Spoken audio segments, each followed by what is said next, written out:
multi-unit housing requirements that were recently imposed by the province. So as part of that, council did adopt a suite of amendments to the town's OCP bylaw relating to the SSMUH requirements, and that was done this past summer. However, the amendments included the deletion of the Southeast Meadowlark area plan, as well as the Southeast Meadowlark development permit area. So the challenge with this is that condition 2 of that original ALC exclusion approval had specified and referenced conditions or compliance with the Southeast Meadowlark plan specifically, as well as the associated OCP policies. So we've been having some back and forth discussion with ALC staff regarding this matter, and staff at the commission had advised that because of the deletion of the plan, it was not clear to them how that second condition could be met, and that reconsideration request would be required. So we had been discussing with them kind of what that process would look like. So now the third issue that we're dealing with is that condition 2 is unable to be met due to the deletion of the Southeast Meadowlark plan. So just summing it up a bit, condition 1 is currently not met due to the inclusion of a property that was meant to be removed from the urban containment area in map 1 of the OCP bylaw, being the urban containment area map. The remaining Southeast Meadowlark area lands are currently subject to a 30-meter setback requirement, and condition 2 is unable to be met due to the deletion of the Southeast Meadowlark plan. So going into this a bit further, how do we deal with issue 1? So the solution to this is actually, it's fairly simple. It would require an amendment to the official community plan. Specifically, we'd be amending the OCP bylaw to remove the property at 9,910 Highway 3 from the urban containment area. So we are recommending that a OCP bylaw amendment be initiated to amend that map. With respect to issues 2 and 3, the somewhat more complicated matters, as I mentioned before, we have had recent discussions with the Agricultural Land Commission on that condition 2 of the original decision, as well as the conditions of the reconsideration request that was previously done in 2020.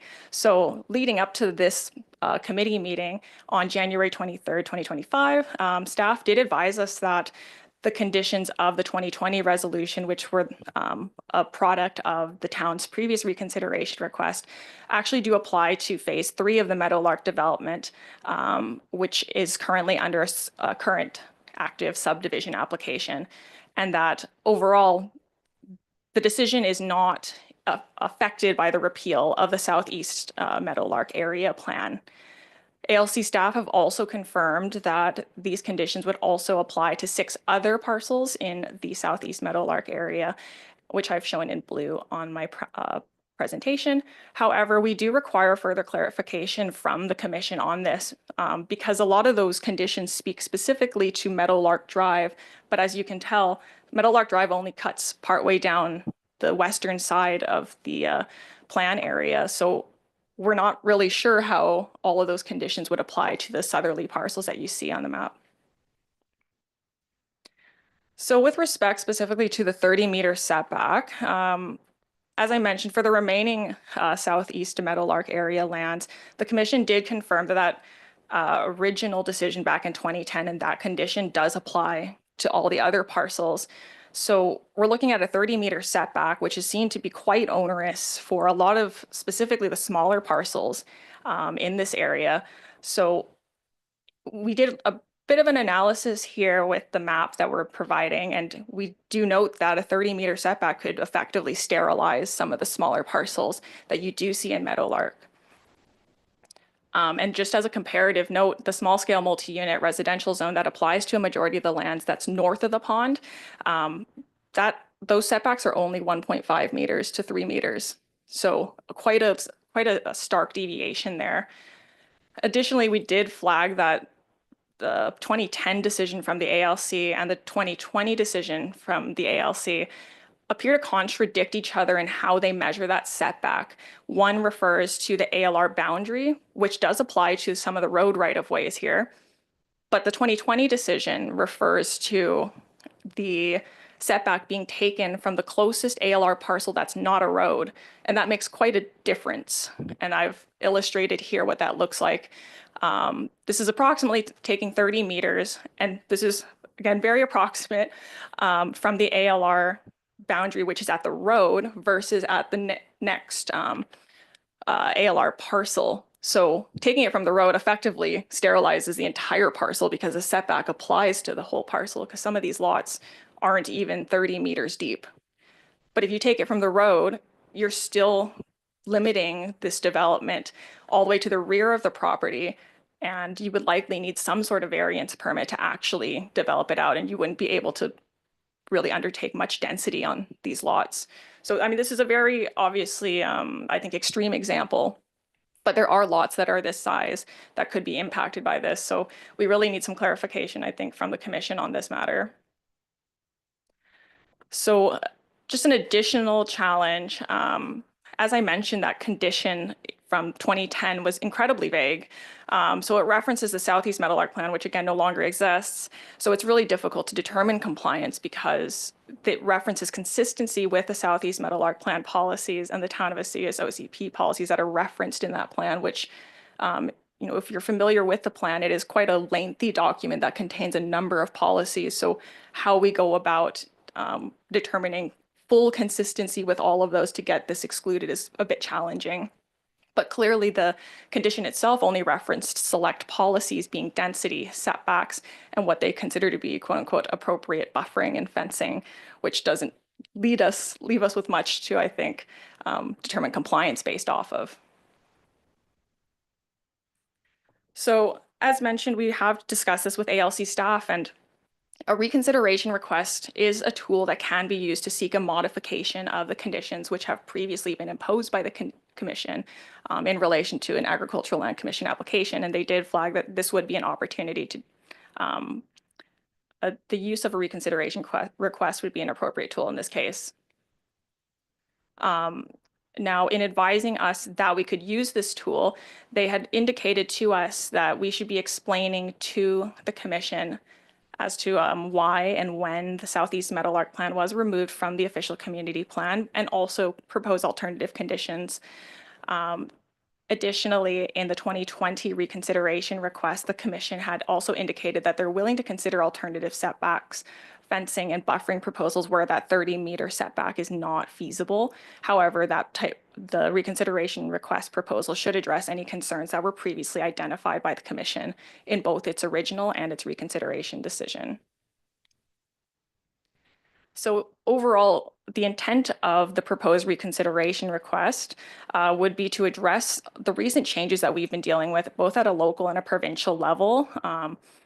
We would also like to get a cleaner set of conditions for the remainder of the ALR parcels within the Southeast Meadowlark area so that it's really clear to property owners and developers in that area what is expected of them and how they can seek compliance. Additionally, we are seeking that relaxation from the 30-meter residential setback where it's overly restrictive, but we also want to be sure that we're addressing the commission's previously identified concerns while doing so. So in reviewing those two decision documents, the concerns can generally be summarized to be related to mitigating conflicts between agricultural and residential land users, so mitigating rural-urban conflicts.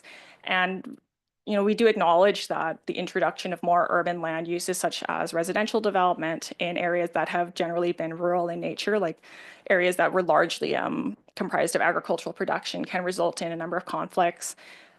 So there are a number of tools that can be used to mitigate these types of conflicts, but we often see setbacks, buffers, and fencing as those tools that are implemented. As I mentioned, a 30-meter setback, while understanding, I think, where the commission is coming from, it is seen to be incredibly extensive when you consider how small some low-density residential lots can be. Additionally, in certain areas, particularly along 74th Avenue and some parts of the areas along Highway 97, the ALR boundary actually applies to the road right-of-ways. So that becomes really challenging for us when you're taking the measurement from the road right-of-way for a setback. But we also see roads as, a means of providing a spatial buffer from agricultural lands or between agricultural lands and residential lands. And that could potentially be used to mitigate some conflicts. And I think that was clear to the commission when they had made their reconsideration decision. So another point that I do want to make too is that these types of extensive setbacks, buffering, and fencing, it's not something that we would ordinarily see or require for development of non-ALR lands which are adjacent to the ALR. And we see a number of these situations in the town. So the imposition of a 30-meter setback seems to be really contrary to, I think, both the direction that we've received from the province to provide more flexibility for development, but also in the practices that are ordinarily taken through our zoning bylaw. Now, another point that I did want to raise that was flagged in the 2010 decision that largely relates to ensuring that the medium density targets in the Southeast Meadowlark Plan were realized. And that's effectively why the commission did not want to suddenly take all the land out. They wanted to do it in a staged manner. And I've just included a snippet here, which is a map from the Southeast Meadowlark Plan showing the future land uses. And the area that's shown in orange there is all the areas that were designated for future medium density residential uses. So in reviewing our OCP, our low density residential designation does support 3 to 4 dwelling units per parcel. Currently, our small scale multi-unit residential zone, which generally corresponds to that low density residential designation, permits a maximum of 2 dwelling units per parcel and a minimum parcel size of 1,000 square meters. However, we do anticipate amendments coming following infrastructure upgrades or small scale multi-unit housing compliance. And that extended deadline of December 31st, 2029. And that would allow us to permit then 3 to 4 dwelling units per parcel. So at the end of the day, once we are able to make that infrastructure upgrade or we meet that deadline, we do see the future density amendments. Those could easily facilitate a much greater density than what is currently being required by the commission. So 30 hectares versus, a quite more significant number of dwelling units if it's fully built out. Additionally, for condition 2, so the commission had asked us to propose specific conditions as alternatives to what they currently have. And really what we would be proposing and recommending is that the conditions be modified for the remainder of the Southeast Meadowlark parcels that currently are within the ALR, such that the requirement for that 30-meter residential setback be waived, particularly for parcels that abut road reserves, which are within the ALR, and similarly, that the requirement for the provision of buffering and fencing only be applied to lands, again, which directly abut parcels within the ALR, not road. So it is understood that the commission, I'm talking now about how the commission confirms compliance with these conditions. Previously, it's understood that the commission had potentially relied on the rezoning process and the development permit process to confirm compliance with the conditions of exclusion approval. This is a bit challenging because while an issued development permit could generally indicate siting, so that shows compliance with setbacks, it only really gives a general idea of what the proposed density would look like, because the previous development permit area that applied to this neighborhood had been a form and character development permit. So I think, you could generally get a sense of, is this a duplex or is it a house or like a single family home by looking at the form and character of the building. But especially when we're moving towards more creative solutions to providing additional density, that becomes, I would say, quite a challenge. And a development permit cannot regulate density as opposed to zoning. And with the fact that there's no longer a development permit area, it leaves us with the question then of how does the commission actually intend to confirm its compliance with the conditions that it's setting. So as part of the reconsideration request, we are going to be using it as an opportunity, I think, to clarify what they're expecting to see. So that was very long-winded. I'm just going to give a bit of a summary. But so in the last 14-ish years, since we had been given ALC approval for the exclusion of the lands within the Southeast Meadowlark area, we have seen a lot of changes both with our own bylaws, but also what we see at the provincial level, particularly with respect to residential development. So in terms of what we need to do moving forward, we are recommending that an official community plan amendment be initiated, and that would revise the urban containment area map in order to comply with the original condition 1 of the 2010 decision. And then we are also recommending that for condition 2 of that 2010 decision, that we modify, or we request of the commission to modify that condition to provide a much clearer direction as well as more achievable parameters for future development within that area. So generally, the reconsideration request, as we're proposing it, seeks to relax that residential setback, as well as the buffering and fencing requirements for parcels that abut road reserves within the ALR.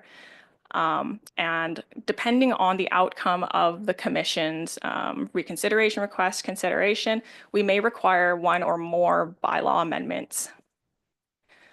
With that, we are seeking council's direction with respect to how to proceed. Council does have the alternative option of maintaining the status quo, of course, which would be that no reconsideration request is submitted to the commission. However, this would present challenges for future land developers in the Southeast Meadowlark Plan. And I'm here to answer questions. Thank you, Ms. Duong. That was amazing. When I went through it a couple times this weekend, and honestly, I read it 2 or 3 times, and I'm trying to think, gee, how this is confusing. I did like the last map that you showed where it was similar to attachment 5, but it showed the areas that you thought would be better suited to, taking out the 30-meter buffer. And that certainly makes sense according to this map.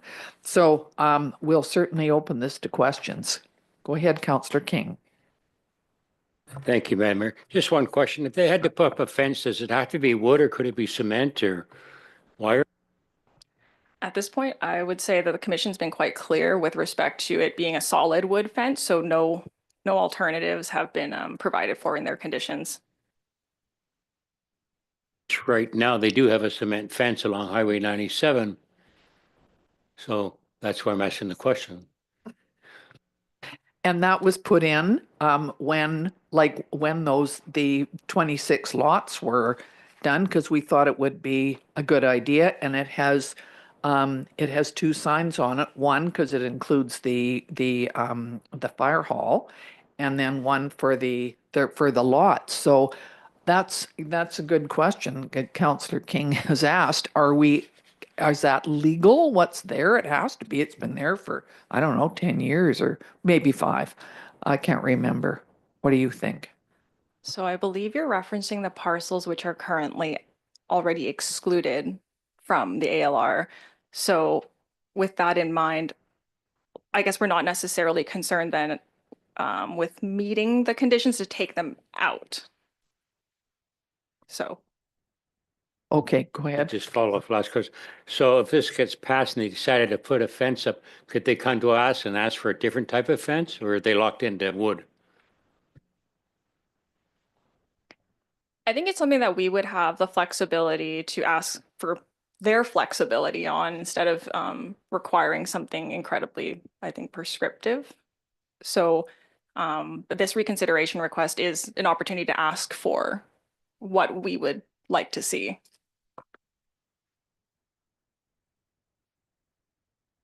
Did you have something?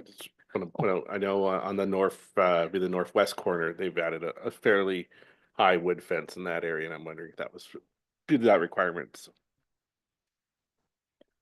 Do you know whether have you seen it? I'm not certain which one Okay. you're specifically asking about, but for phase 2 of the Meadowlark development, yes, they would have required the construction of that wood fence, and that would have been along the western side on Meadowlark Drive. Yeah, well, that's perfect. It would have been the phase 2 properties that were affected. There'd be the full, or right across from the 4 that are currently not green on the left side, on the west side. Okay, so what do you think, council? Are we going to go along with the recommendation that our planners have given us? Thank you, Worship. I'd move option 1 that we initiate and proceed. Thank you. Thank you, Councillor King. Councillor Bennett, you're okay with that too? Okay, so we moved that recommendation be done. Moved, seconded, all in favor. Thank you very much. And I believe it's coming back this afternoon. Am I correct? Yes, to our regular meeting. Great. Thank you. Thank you very much. That was a lot of work and wow, interesting. Okay. Next we are going to Chris, are you here for a while, you and Shannon? Yeah, okay, good, because I want to come talk to you after this meeting's over. Thank you very much. Next, we're going to have our staff reports. And first, we have Community Services Quarterly Report. Thank you, Mr. Madam Mayor. Davis. This is our fourth quarter report for the last part of 2024. And I just want to highlight a couple of items. Snowflake Skate at the arena was a tremendous success. During the event and the 2 days following, we had approximately 450 people through the building. I want to thank all the volunteers who assisted. The Sun Bowl Arena Center Ice Clock was completed during the fourth quarter. We received the fourth panel, and the Soyuz Coyotes were given permission to sell advertising on the clock. The public skating attendance was at an all-time high during the fourth quarter with over 2,000 participants. Would still like to thank the Rotary for their continued support. Our natural gas consumption decreased due to the warmer than average temperatures. And we want to thank our bank account for that. The morning fitness classes has been busy with classes maxing at 35 participants and people on a wait list. Our total body fit and mobility and core led the way with 692 and 616 participants respectively. The Sonora Community Center had over 4,300 membership check-ins, so quite busy. The Grant Evaluation Committee made a recommendation to Council for our RMI and our community service grants, and this will be coming back this afternoon. And the Accessibility Committee was instrumental in having handrails installed on the Canal Trail and purchasing 2 e-trikes for community use. Thank you very much. I do know that I've had a complaint from somebody who said they wanted to go to one of the fitness classes, and when they got there, they found out it was full. I said, what a good, good thing to have. Is it possible to phone and sign up beforehand, or is it mostly a first come, first served on those classes? Unfortunately, the way it's set up, it's a first come, first served because it's based on our membership. So hopefully we can try to do something. We did increase our numbers as we went along, but we are really at our upper limit right now. So No, I think it's terrific, and I'm glad that there are so many people that are using these fitness classes. Anything else, Council? No. And I see that you've got a picture in here of the overhead score clock. That's working well, is it? excellent. And I Okay. know the Coyotes are actively seeking some sponsorship for that. So yeah, that should be coming forward as well. Thank you very much, Mr. Davis. Thank you, Madam Mayor. And our next is, do we have to accept, Councillor? Okay. Next is Corporate Services Quarterly Report. Thank you, Mayor. thank you, So Mrs. in front Robinson. of you is the Corporate Services Quarterly Report. I just wanted to point out that even though our numbers are lower in the fourth quarter for 2024 for the bylaw, they are working in the background on procedures, bringing them up to compliance and the fact of what we're doing now, because the process has changed over the years and we haven't had that opportunity to do that. So in the background, they're working on that. And they are also working on utilizing the boat trailer parking lot more effectively in the summer and taking less staff time, because currently if you're going to park, say, if you're coming through town and you are staying at a hotel and you need a place to park your fifth wheel or RV, you can request a permit, which then administration looks after. And then it still goes into the parking lot and paid parking is required. We're moving away from the administrative part of it, so we'll possibly, it's a trial that we're working on, we'll be able to just park your RV in there, go stay at your hotel, and then we'll have a safe place, so to speak, and it won't be on our streets where we don't have a lot of main street parking. So they're working on that too. Our administrative clerk has been working very diligently on answering questions coming in regarding water meters or quarterly billing, along with the finance department. And we did hire in the fourth quarter a relief recreation facilities attendant, and Sean York was the successful applicant. Thank you very much. Does anybody have any any questions or concern? I note in here that you've got 1,500 e-news subscribers, and I think that's a good thing. And we would really like to encourage anybody, even if you are you have a summer place here and you're not here full time, please subscribe to e-news, because it has lots and lots of pertinent information to anybody who is a resident or a visitor. Absolutely. Anything else? Council? No? Very complete reports, all of them. Thank you so much.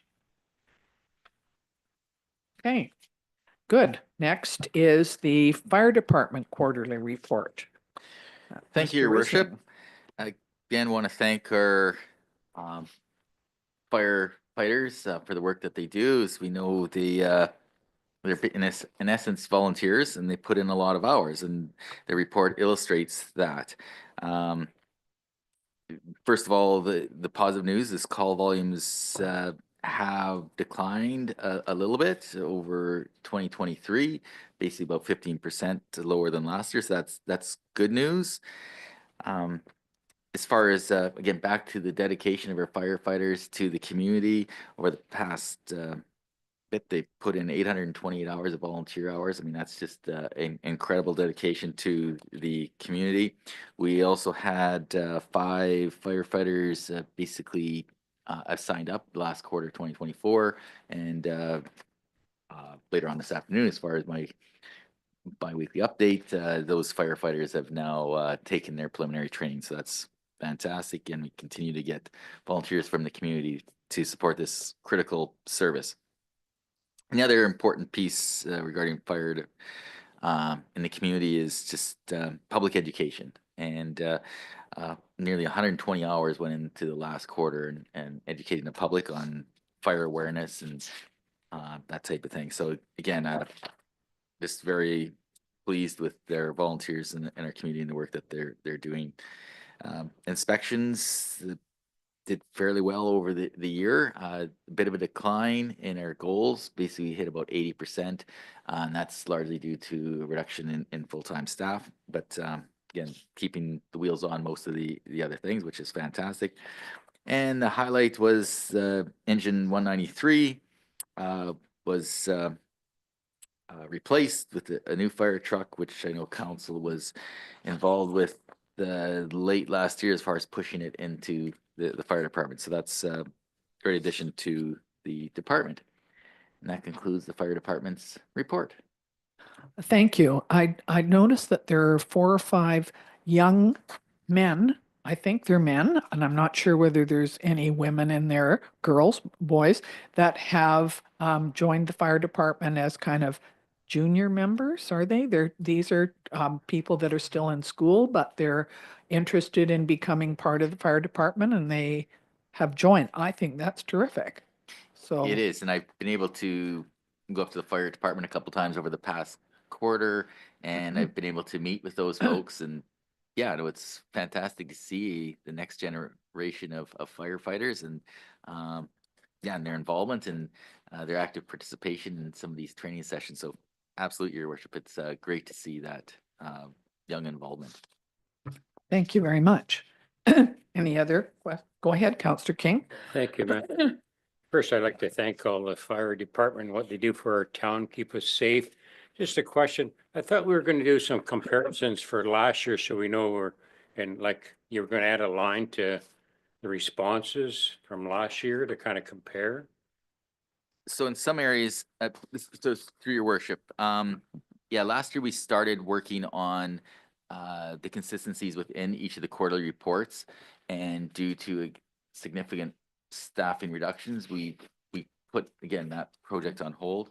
Within the fire department, some of the comparisons are actually done in verbiage. I see that. So it is there, but not within the table. So the good news is it's there, and yes, as far as consistency within all the quarterlies, again, that project was put on hold. Okay, thank you very much, Mr. Risling. And now we'll look at operational services. And I think that's Mr. Risling again.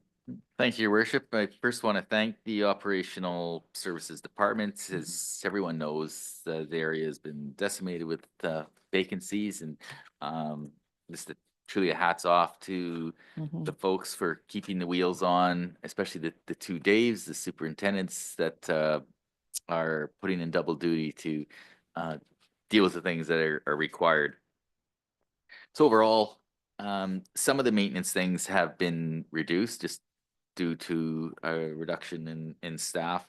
If you look at some of the pumps that were maintained and catch basins cleaned, those items have been reduced, and that's simply a result of reduced staffing members.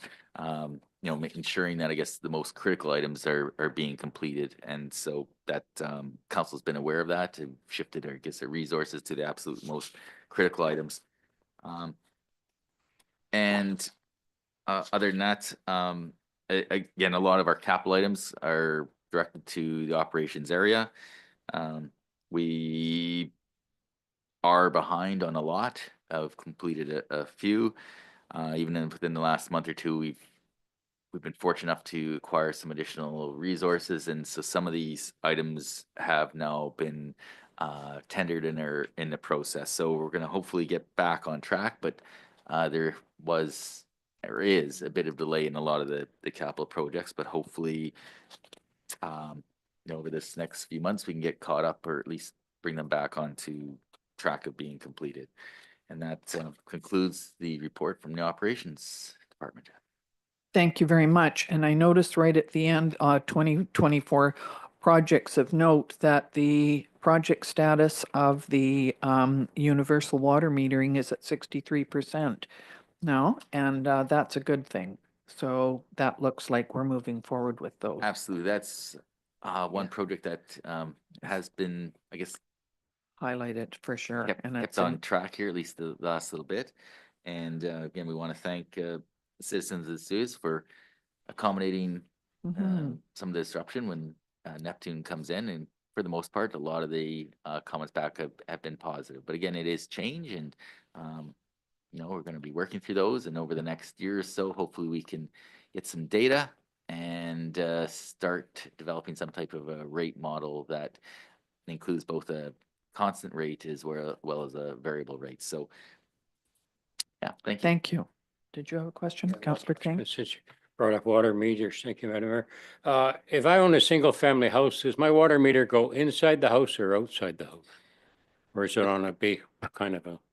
The preference is for interior. That's wherever possible it is. However, some residents, the way we used to do things in Osoyoos is there was a turn-off valve at the property line, and part of the water went to the irrigation and part went to the house. So in those situations, we have to look at pit meters. And so that's, yeah, that's the criteria. So we definitely, our preference is to go interior. It's a lot less expensive. Pit meters, geez, run in excess of $6,000 a piece. And so again, our preference is to do the interior. Okay, thank you very much, Mr. Risling. And we'll ask you again, Planning and Development Services Department. You're wearing a lot of hats today. So planning development, obviously, we're really pleased with RDOS. They've here just about every committee of the whole and just about every council meeting. They're accomplishing a lot of tasks that planners typically do, as well as implemented a lot of the provincial requirements that have come upon municipalities over the past year, 18 months. I'm not going to go over those types of issues that have been completed. We're just, again, very happy that they're dealing with a lot of those issues. On the development permit side, this last quarter was a little bit busier than 2023, but the overall development permits and permit value, which council was presented to council last year or last council meeting, the end numbers were very close to what they were in 2023.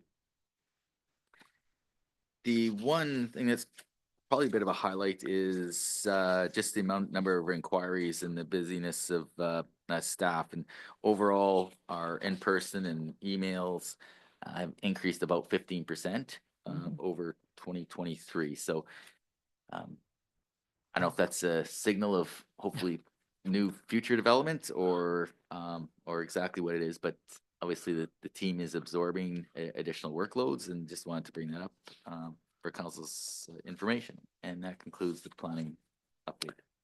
Thank you very much. Yeah, it's interesting to see all of the development permits and the variance permits and so on, zoning applications that have been included.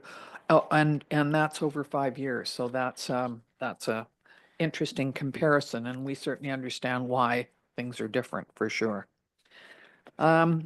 Okay, I think, did you have a question? Go ahead. Yeah, what's a comfort letter?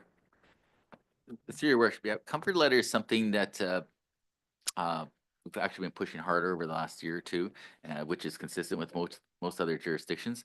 A lot of times when a property is selling, there's a lot of questions regarding the property's history and that type of thing. And it's more of a what it ultimately is, a real complete overview of what has gone on in that property over several years. So there's a lot of research that goes into it, but it provides a lot of meaningful information for the new property owner, or maybe even the existing property owner. So again, we've been pushing people in this direction. Becomes more of a legal document, basically that staff have thoroughly reviewed that property, and yeah, again, it's becoming consistent with what a lot of other municipalities have done. So it's something that's been increasing over the years, because a lot of times when we get a call on one item, we would just provide it, and doing these comfort letters is very time consuming because there's a lot of research that goes into them. So can I ask, does the prospective homeowner ask, or somebody who's wanting to buy ask for the comfort level? Is that how So it works? It's through your worship. It's a combination, but typically it's when there's a transfer. That's typically when they're requested. Okay, thank you very much. I don't see any other concerns about this. And so I will look for a, thank you, Councillor Poderica. Councillor King, you're seconding that? Yeah, all right, all in favor. Thank you. Myers, are we expecting you the